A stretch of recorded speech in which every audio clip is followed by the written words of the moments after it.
Assalamualaikum warahmatullahi wabarakatuh. Selamat berjumpa kembali dalam pembelajaran biologi. Di video kali ini akan kembali menyampaikan soal dan pembahasan biologi SMA, prediksi soal tes materi jaringan pada tumbuhan. Langsung pada soal dan pembahasan biologi SMA. Soal nomor 1. Berikut ini yang termasuk jaringan dewasa pada tumbuhan yang tepat adalah A. Korteks, B. Parenkim, D. Kambium, C. Palisade, ataukah E. Endodermis. Untuk soal nomor 1, pertanyaannya jaringan dewasa. Jaringan dewasa pada tumbuhan terdiri atas epidermis, kemudian ada parenkim, kemudian ada jaringan pengangkut dan jaringan penguat. Sehingga untuk soal nomor 1 ini yang tepat jawabannya adalah B, yaitu parenkim. Oke, untuk soal nomor 1 sudah kita jawab. Kita lanjutkan dengan soal nomor 2.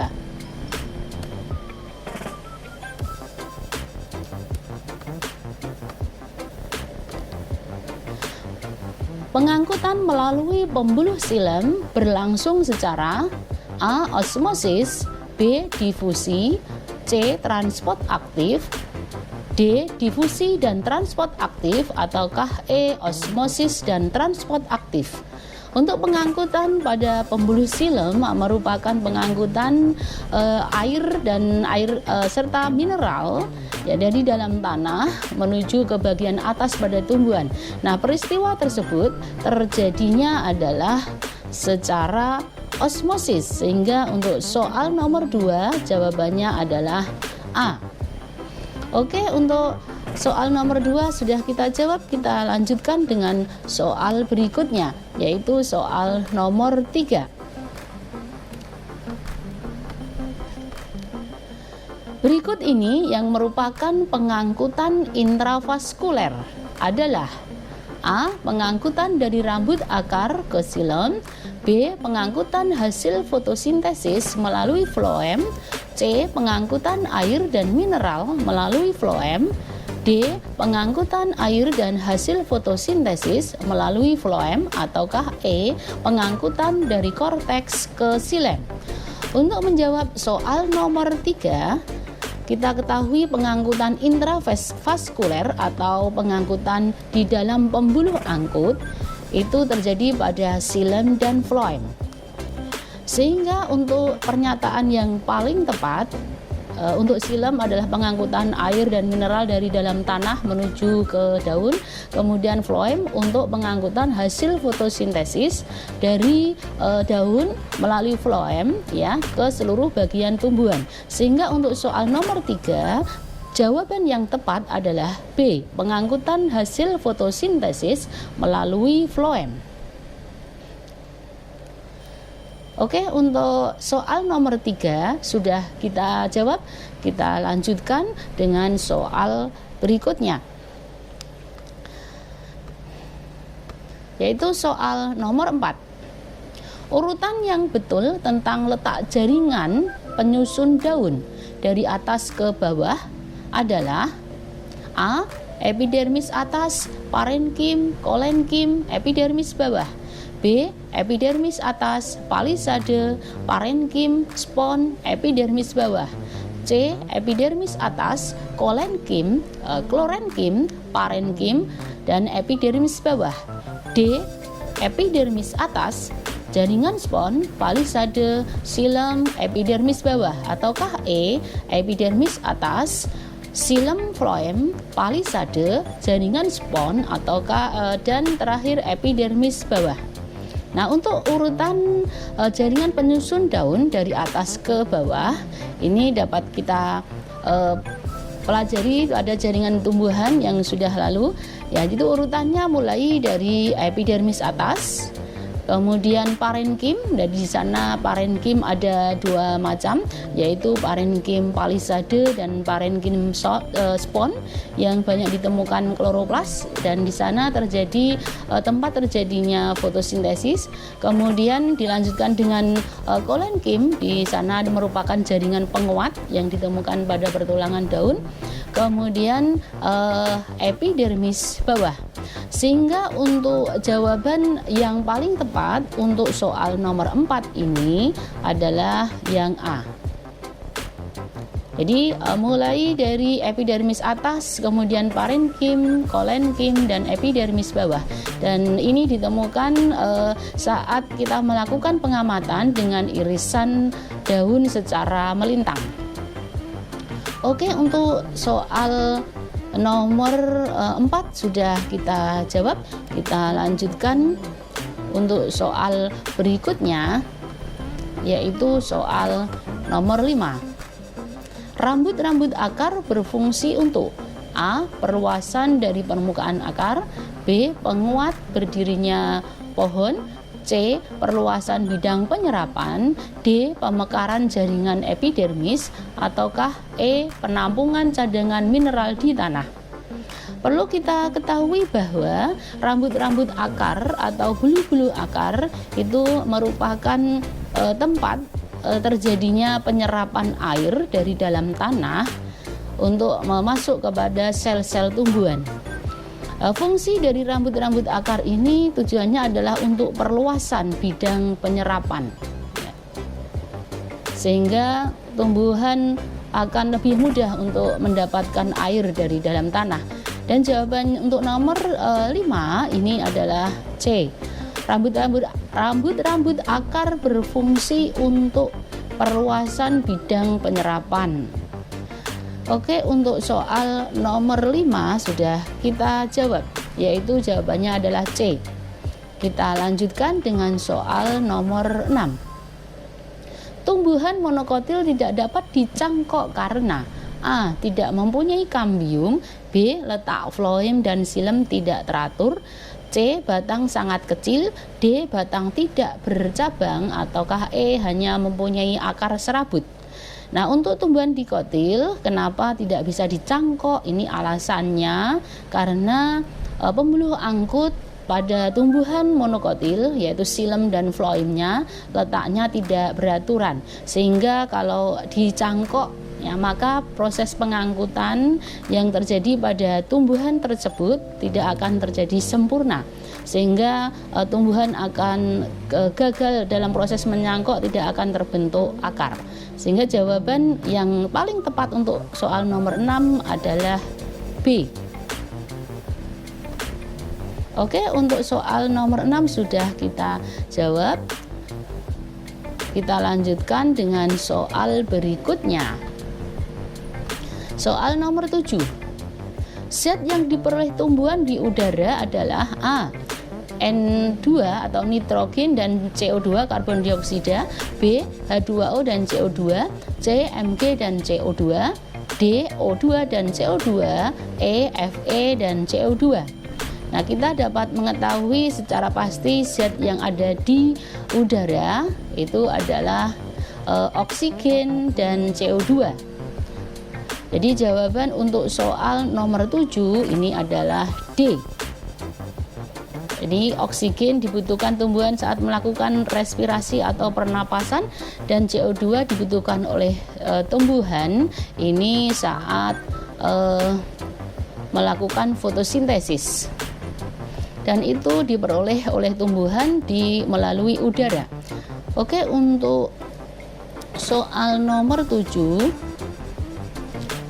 sudah kita jawab, yaitu jawabannya adalah D. Kita lanjutkan dengan soal nomor 8. Hal yang membedakan antara batang dikotil dan monokotil adalah A. Ada tidaknya stele, B. Ada tidaknya kambium, C. Ada tidaknya sklerenkim, D. Ada tidaknya xilem sekunder, ataukah E. Ada tidaknya gabus. Untuk soal nomor 8 yang membedakan batang dikotil dan monokotil, ini sudah kita tahu semua. Yang membedakan adalah ada tidaknya kambium. Jadi umumnya untuk tumbuhan dikotil ini batangnya bisa membesar karena memiliki kambium, sedangkan monokotil batangnya tidak membesar karena tidak memiliki kambium. Walaupun untuk tumbuhan dikotil semuanya tidak semua itu batangnya besar ya, tapi umumnya untuk dikotil ini batangnya besar. Sehingga untuk soal nomor 8 jawabannya adalah B. Ya, hal yang membedakan batang dikotil dan monokotil adalah ada tidaknya kambium. Untuk soal nomor 8 sudah kita jawab. Kita lanjutkan dengan soal nomor 9. Jaringan silem berfungsi untuk A. Mengangkut hasil fotosintesis, B. Jaringan pengangkut, C. Jaringan penyimpan, D. Mengangkut air dan mineral, ataukah E. Mengangkut sisa metabolisme. Untuk soal nomor 9 sudah dapat kita pastikan jawabannya adalah yang D, karena silem ini adalah tempat pengangkutan air dan mineral dari dalam tanah sampai ke bagian daun pada tumbuhan. Oke, untuk soal nomor 9 sudah kita jawab, yaitu jawabannya adalah D. Kita lanjutkan dengan soal nomor 10.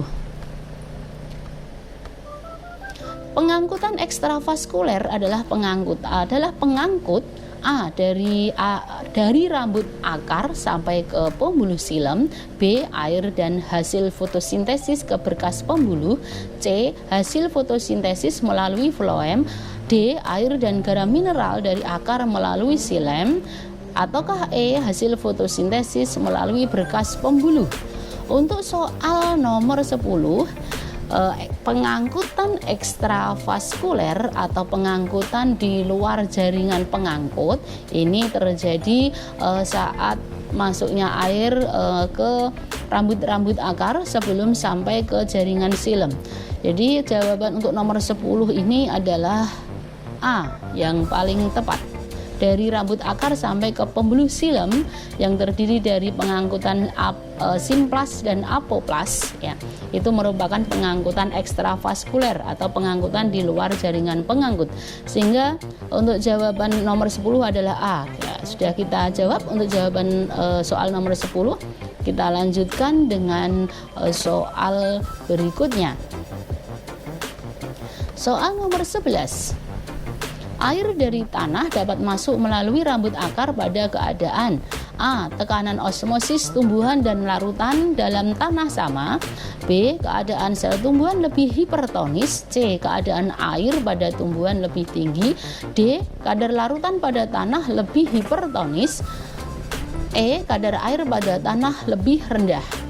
Nah, untuk soal nomor 11 ini terjadinya air masuk melalui rambut akar ya pada tumbuhan. Ini keadaannya saat sel-sel tumbuhan mengalami kondisi yang lebih pekat ya, lebih pekat dari keadaan luar sel. Jadi keadaan di dalam sel lebih pekat dibandingkan keadaan di dalam sel. Sehingga untuk jawaban nomor 11 ini jawaban yang paling tepat adalah B. Keadaan sel tumbuhan lebih hipertonis, sehingga akan mendorong terjadi penyerapan air ya oleh akar pada rambut-rambut akar pada sel-sel, kemudian masuk ke dalam sel-sel tumbuhan. Untuk soal nomor 11 sudah kita jawab. Kita lanjutkan dengan soal berikutnya. Soal nomor 12.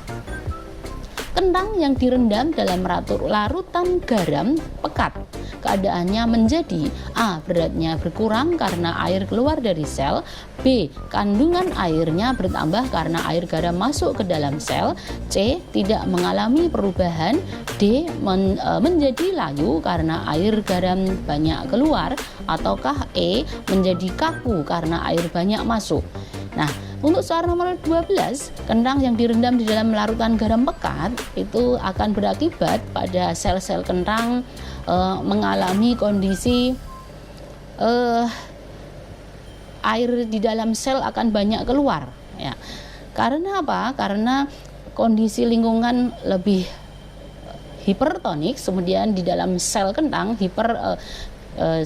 untuk di luar sel kentang kondisinya lebih hipertonik ya, dan di dalam sel kentang hipotonik, sehingga banyak cairan sel di dalam kentang yang akan keluar dari dalam sel, sehingga sel ini akan mengalami pengurangan berat ya. Sehingga jawaban yang paling tepat pada soal nomor 12 adalah berat kentang akan berkurang karena air dari dalam sel banyak yang keluar.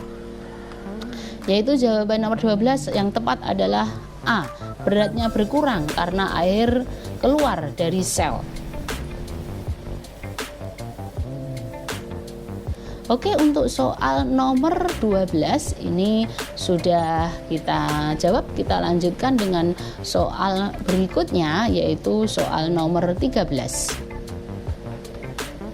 Pada potongan batang yang pangkalnya direndam dalam larutan eosin, bagian yang terlihat berwarna jika dilihat dengan mikroskop adalah A. Floem, B. Cambium, C. Cortex, D. Endodermis, ataukah E. Xilem. Nah, untuk soal nomor 13, percobaan pada potongan batang yang direndam di dalam eosin, itu tujuannya adalah untuk mengetahui pengangkutan air pada sel tumbuhan yang dilakukan oleh pembuluh xilem. Sehingga untuk soal nomor 13 ini jawabannya yang paling tepat adalah E. Jadi bagian yang terlihat berwarna jika dilihat dengan mikroskop pada percobaan potongan batang yang pangkalnya direndam dalam larutan eosin adalah xilem. Nah, ini soal nomor 13 sudah kita jawab. Kita lanjutkan dengan soal berikutnya, soal yang ke-14. Keadaan ketegangan yang timbul antara plasma sel dan dinding sel karena isi sel menghisap cairan dari luar disebut dengan A. Nilai osmotik, B. Turgor, C. Osmosis, D. Isotonik, ataukah E. Hipertonik. Untuk soal nomor 14 ini, timbulnya ketegangan antara plasma sel dan dinding sel ini adalah peristiwa turgor. Nah, turgor itu karena ada dorongan membran sel pada dinding sel karena disebabkan adanya pengangkutan dari larutan yang hipotonik menuju larutan yang hipertonik. Hingga jawabannya adalah B. Turgor ini pada tumbuhan ya. Oke, untuk nomor 14 sudah kita jawab, yaitu B jawabannya. Sekarang kita lanjutkan untuk soal yang terakhir, yaitu soal ke-15. Tumbuhan dikotil umumnya memiliki susunan tulang daun yang disebut A. Menjari atau menyirip, B. Melengkung atau menyirip, C. Melengkung dan menjari, D. Sejajar dan menyirip, ataukah E. Menjari dan sejajar. Untuk soal nomor 15 ini, pertulangan daun pada tumbuhan dikotil. Ini dapat kita amati bahwa umumnya pertulangan daun untuk tumbuhan dikotil adalah menjari dan menyirip. Ya, bisa menjari, bisa menyirip, sehingga jawaban yang paling tepat ini adalah jawaban yang A. Nah, oke, sudah kita bahas semua untuk soal dan pembahasan kali ini dari nomor 1 hingga nomor 15, sekaligus menutup soal dan pembahasan pada video kali ini. Selamat berjumpa pada video pembelajaran selanjutnya. Terima kasih, semoga bermanfaat. Assalamualaikum warahmatullahi wabarakatuh.